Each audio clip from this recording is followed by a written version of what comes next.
दोस्तों, welcome back to our channel Rajasthan in London. मैं हूं आपका अपना भाई योगेंद्र राठौड़। लेके आ गया हूं आप लोगों के लिए आज एक और इन्फॉर्मेटिव वीडियो। आज का वीडियो अपना होने वाला है रीडिंग के पार्ट बी के बारे में, जहां मैं आपको बताऊंगा कि क्या क्या चीज़ें मैंने फॉलो की थी, कैसे मैंने अपना रीडिंग पास किया, कैसा मेरा एक्सपीरियंस था, कैसे हम चीज़ें ईजी बना सकते हैं रीडिंग पार्ट बी को लेके। तो इस वीडियो को आप लोग पूरा एंड तक ज़रूर देखना। वीडियो के एंड में कुछ आपको ज्ञान की बातें भी बताऊंगा, वो तो आपके लिए काफ़ी ज़्यादा इम्पोर्टेंट होती है। तो प्लीज़ वीडियो को पूरा एंड तक ज़रूर देखना। तो रीडिंग पार्ट बी स्टार्ट करने से पहले मैं आपको बता दूं कि पार्ट ए के ऊपर भी मैंने वीडियो बना रखा है, जिसका लिंक मैं डिस्क्रिप्शन में डाल दूंगा। तो जिन भी लोगों ने मेरा रीडिंग का पार्ट ए नहीं देखा है, पहले आप लोग वो जाके देखें, क्योंकि ये मैं इसलिए बोलता हूँ कि अगर रीडिंग आपको पास करना है तो भैया पार्ट ए है, उसका रोल सबसे ज़्यादा होता है। तो जितने ज़्यादा नंबर अगर आप पार्ट ए में लेके आओगे, उतना आपके लिए पार्ट बी और सी है वो इजी हो जाएगा। चलो स्टार्ट करते हैं पार्ट बी। तो पार्ट बी और सी 45 मिनट्स का होता है, पार्ट ए है वो 15 मिनट्स का होता है। तो इसमें से भी मैं क्या करता था, पार्ट बी में भी मैं टाइमर लगाता था, कोशिश करता था कि 10 to 11 मिनट्स के अंदर पार्ट बी को मैं सोल्व कर सकूं। तो अगर आप लोग भी टाइमर नहीं लगाते हैं तो टाइमर लगाएं, ताकि आपके लिए पार्ट सी भी इजी हो जाएगा, उसमें भी आप अपना टाइम मैनेजमेंट है वो कर सकोगे। क्योंकि देखो, जो मेन चीज़ है ना रीडिंग के अंदर, वो भैया टाइम मैनेजमेंट ही है। जिसको टाइम मैनेजमेंट अच्छे से करना आता है ना, वो सारे क्वेश्चन है वो अटेम्प्ट कर सकता है, और ज़्यादा से ज़्यादा उनमें से सही भी कर सकता है वो। तो सबसे पहला काम आपको टाइम मैनेजमेंट ही करना है। मैं आता हूँ पार्ट बी के ऊपर कि और क्या कर सकते हैं। इसमें देखो, आप दो तरीके से आप चीज़ें फॉलो कर सकते हो। पहला आप ऐसे कर सकते हो, पहले आप पैराग्राफ रीड करो, फिर आप क्वेश्चंस पे जाओ, फिर आप उसके ऑप्शंस पे जाओ। दूसरा आप ऐसा कर सकते हो कि आप पहले क्वेश्चन रीड करो, फिर उसके ऑप्शंस को रीड करो, फिर आप पैराग्राफ पे जाओ। तो आप लोग दोनों करके देखो, जो आपको इजी लगे, जहां आपका टाइम मैनेजमेंट अच्छा होता हो, जहां आपके आंसर ज़्यादा करेक्ट होते हो, उसको आप फॉलो करो। सबसे पहले अगर मैं बात करूं कि भैया केयरफुल आपको रीडिंग करनी है, मतलब केयरफुल रीडिंग का मतलब, सबसे पहले अगर मैं बात करूं उन बच्चों की जो लोग पहले क्वेश्चन रीड करते हैं, ऑप्शन रीड करते हैं, फिर पैराग्राफ पे जाते हैं, तो भैया आप लोगों को क्या करना है, कोशिश करो कि जब आप अपने क्वेश्चन को रीड करो या उसके ऑप्शंस को रीड करो, तो उसको एक ही बार में आपको वो समझ में आ जाए कि ये क्वेश्चन है, ये मेरे को क्या बोलना चाहता है और क्या मेरे से ये एक्सपेक्ट करता है, क्या इसके ऑप्शंस हैं।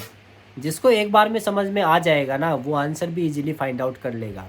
अगर आप बार बार उसको रिपीट करते रहोगे ना, तो आप अपना टाइम वेस्ट करोगे और आपको आंसर भी मिलने में प्रॉब्लम आएगी।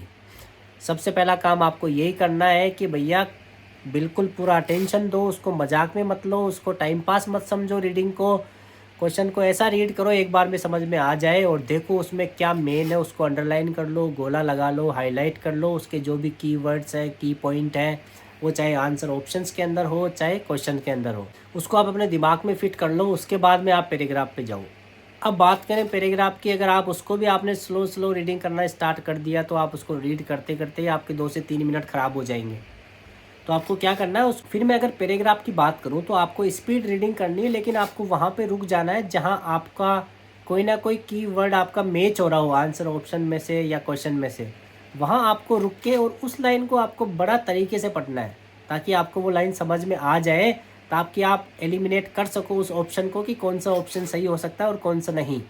आपके पास 3 ऑप्शंस होते हैं, उनमें से एक तो ऐसा होगा जो कि आपको साफ दिख जाएगा, उसका अपोजिट आपको मिलेगा पैराग्राफ में, आपको दिख जाएगा कि ये तो सही हो ही नहीं सकता, तो उसको तो आप पहले एलिमिनेट कर दोगे। रिमेनिंग 2 में से आपको दोनों ऑप्शन है वो पैराग्राफ में मिलेंगे। अब आपको देखना है कौन सा सही है कौन सा गलत है। इसमें बहुत ज़्यादा कन्फ्यूज़न होता है, हमेशा जो भी हम सेलेक्ट करते हैं वो हमेशा गलत ही होता है। ऐसा क्यों होता है, क्योंकि हमारी लेक ऑफ प्रैक्टिस होती है, लेक ऑफ टाइम मैनेजमेंट होता है, हमारी कंसंट्रेशन उतनी अच्छी नहीं होती है, हमें वर्ड्स का मीनिंग प्रॉपर पता नहीं होता है, हमें एक्टिव वॉइस पैसिव वॉइस का नहीं पता होता है, हमें नेगेटिव पॉजिटिव सेंटेंस का पता नहीं होता है।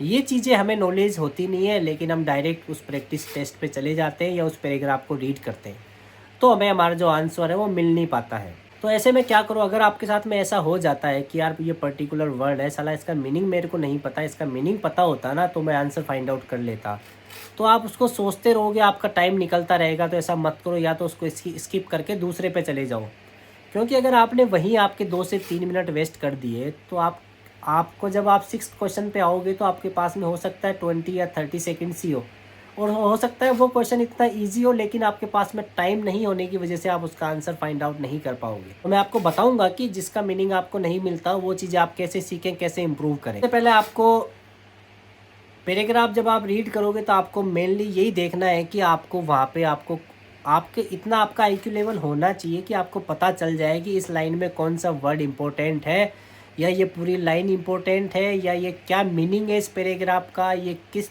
टॉपिक पे है, ये पैराग्राफ क्या बोलना चाहता है।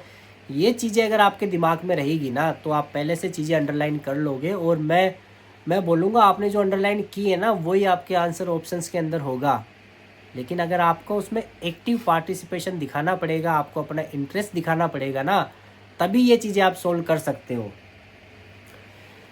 फिर मैं बात करूं कि अब हम बताओ कि हम ठीक है हमने ऐसा किया लेकिन हमारे फिर भी आंसर्स गलत हो रहे हैं, तो हम क्या करें। तो भैया अगर आपका ऐसा होता है ना तो आप ऐसा मान लो कि अब आपकी मिस्टेक है, ये आप में कुछ ना कुछ कमी है जो आपको सोल्व करनी है। तो वो कमी आप कैसे सोल्व करोगे, वो कमी आप ऐसे सोल्व कर सकते हो। सपोज करो आज आपको इस पैराग्राफ में 3 या 4 वर्ड ऐसे मिले जो नए थे आपके लिए, जो आपने कभी नहीं सुने, लेकिन वो वर्ड्स ऐसे हैं जिनका रिलेशन उस आंसर्स के साथ में है या आंसर ऑप्शंस के साथ में है। तो आप उन वर्ड्स को भैया अपनी नोटबुक में लिख लो, ताकि जब नेक्स्ट टाइम अगर ऐसा कुछ हो ना आपके साथ में तो ये मिस्टेक दोबारा ना हो आपके साथ में।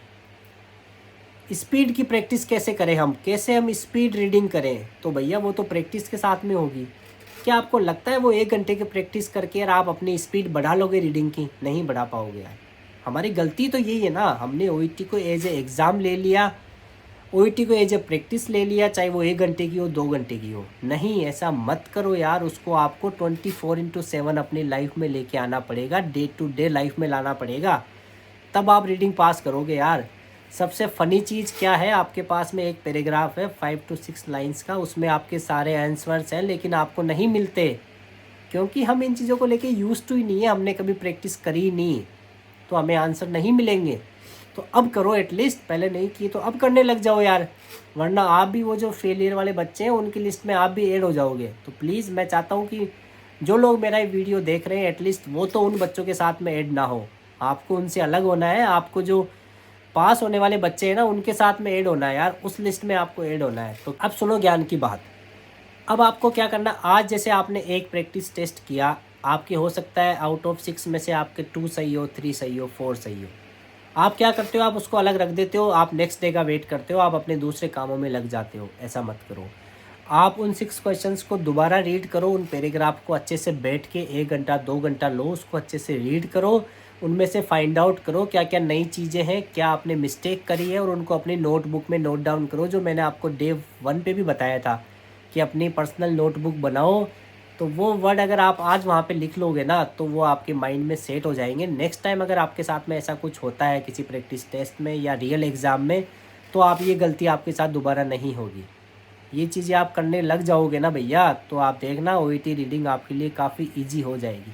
मैं मानता हूँ स्टार्टिंग में आपका इंटरेस्ट नहीं होगा, आपको चीज़ें बोरिंग लगेगी, क्योंकि हमने कभी आज से पहले करी नहीं है। लेकिन अब आप जब करने लगोगे ना धीरे धीरे तो ये काफ़ी ज़्यादा इंटरेस्टिंग लगेगी। बुक्स रीड करो, आर्टिकल्स रीड करो, कोई भी हेल्थ से रिलेटेड टॉपिक ले लो, कोई रिसर्च ले लो, इंटरनेट से ले लो, कहीं से भी ले लो यार, उनको आप रीडिंग करना स्टार्ट करो, उनमें से वर्ड्स हैं वो फाइंड आउट करो, उनको लिखना स्टार्ट करो। धीरे धीरे करोगे ना ये चीज़ें, यूज टू हो जाओगे ना आप इन चीज़ों के साथ में, तो भैया आप आराम से रीडिंग पास कर लोगे। तो प्लीज़ आप लोग ये चीज़ ज़रूर करके देखना, मैंने की है और मेरे को काफ़ी इससे बेनिफिट मिला है, आपको भी मिलेगा। बाकी इसका अलग से कोई मूल मंत्र नहीं है, सारा खेल प्रैक्टिस का है। रेगुलर होगा, जितनी प्रैक्टिस करेगा उसको उतना ही ज़्यादा बेनिफिट मिलेगा आने वाले टाइम में। मैं ये नहीं बोलता है कि रीडिंग 1 दिन का या 10 दिन का या 20 दिन का काम है, हो सकता है आपको टाइम लगेगा, वो डिपेंड करेगा कितनी आप हार्डवर्क करोगे, कितना आप टाइम दोगे, कितने आप ईमानदार हो, कितने आप सीरियस हो। एक तो टाइम पास वाली प्रैक्टिस होती है वो नहीं, कितना सीरियस हो के आप प्रैक्टिस करोगे उतना जल्दी आपको इसका रिजल्ट मिलेगा। तो दोस्तों उम्मीद करता हूँ ये वीडियो आप लोगों को अच्छा लगेगा। अगर आपको अच्छा लगा तो प्लीज़ मेरे चैनल को सब्सक्राइब करें, लाइक करें, कमेंट करके मुझे ज़रूर बताएं वीडियो कैसा लगा, और अपने और दोस्तों के साथ में अगर आपको शेयर करना है तो आप लोग कर सकते हो, आपकी मर्ज़ी है। तो थैंक यू सो मच आज का वीडियो देखने के लिए।